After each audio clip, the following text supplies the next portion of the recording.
partes convienen un mutuo acuerdo por voluntad propia y definitivamente. Pero ¿cómo se llama esto realmente? Mi nombre es María Camila Vides Cañas, soy estudiante de la Universidad Axel Arboleda de la Escuela de Derecho Rodrigo de Bastidas y ya conoceremos más adelante.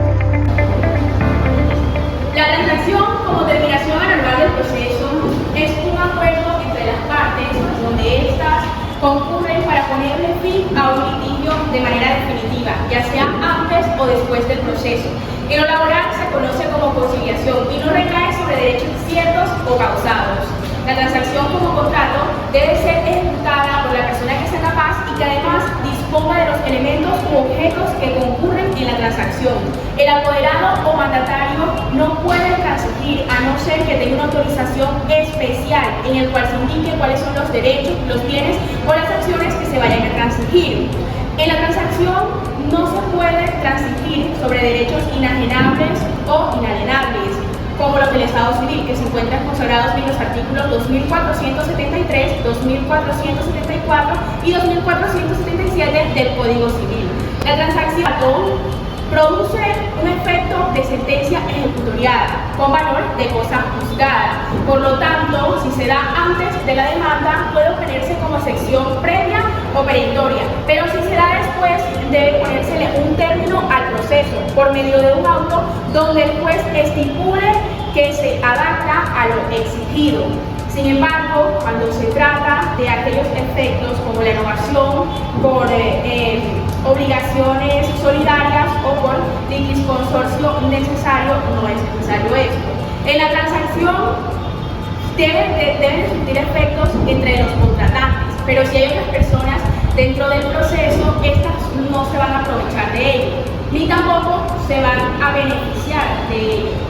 Como no es un contrato solemne, no es necesario que se realice en escritura pública ni privada. Sin embargo, cuando se trata de bienes inmuebles, de derechos reales o de herencia de las cuales se van a disponer, sí es necesario que exista una solemnidad por medio de una escritura pública que posteriormente debe ser llevada a la Oficina de Registro de Instrumento Público para que surtan los efectos válidos y necesarios. Hoy me encuentro aquí en los juzgados administrativos de Santa Marta y si quieres conocer un poco sobre la utilidad de la transacción, acompáñame.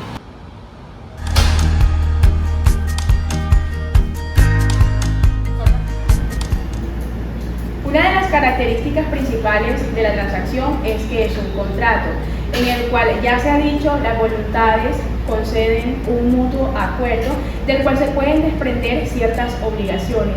Para ahondar un poco sobre esta característica principal de la transacción, podemos decir que la transacción es consensual en cuanto, si bien simplemente se necesita la voluntad de las partes, es necesario que se haga una escritura cuando se trata de bienes inmuebles que se van a traspasar. Es bilateral porque sí, requiere la voluntad de las partes. Es oneroso porque aunque ya se haya establecido esa voluntad, se tienen unas consecuencias de tipo patrimoniales y aparte es de disposición porque, como bien lo dice la Corte Suprema de Justicia, cada persona que hace parte de este proceso se cede una parte de su derecho que cree tener. Dentro de la transacción podemos encontrar una de tipo judicial y una de tipo extrajudicial. Dentro de la de tipo judicial se establecen o se llevan a cabo ciertos actos para ponerle fin a un litigio. Y dentro de las transacciones extrajudiciales es todo lo contrario. Se trata de evitar que se llegue a los tribunales o de alguna manera al litigio para evitar costos que requiere el proceso de la transacción. Ahora bien, veamos el siguiente ejemplo para poder conocer con más profundidad la utilidad de la transacción.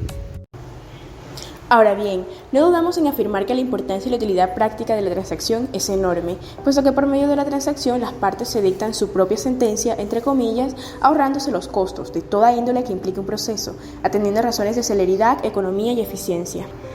Un ejemplo de ello sería si Fernando le compra a su mejor amiga María un apartamento por 200 millones de pesos. Ese apartamento, cuando lo fue a ver, tenía toda la inmobiliaria con los que cuentan regularmente los apartamentos, pero resulta que el día de entrega del apartamento estaba vacío, por lo que Fernando llama a María reclamándole de por qué el apartamento estaba vacío y María le dice que únicamente le vendió el apartamento y no el mobiliario. por lo que la parte podría solucionarse si ambos ceden alguna parte del derecho que quieren tener, es decir, si Fernando accede a pagar un poco más del monto que según él le correspondía pagar y María accede a ceder aquellos accesorios del inmueble que según ella no le correspondían entregar, para evitarse un proceso a juicio donde ambos podrían gastarse muchos costos en temas económicos y la lentitud del proceso y onerosidad sería muy tedioso.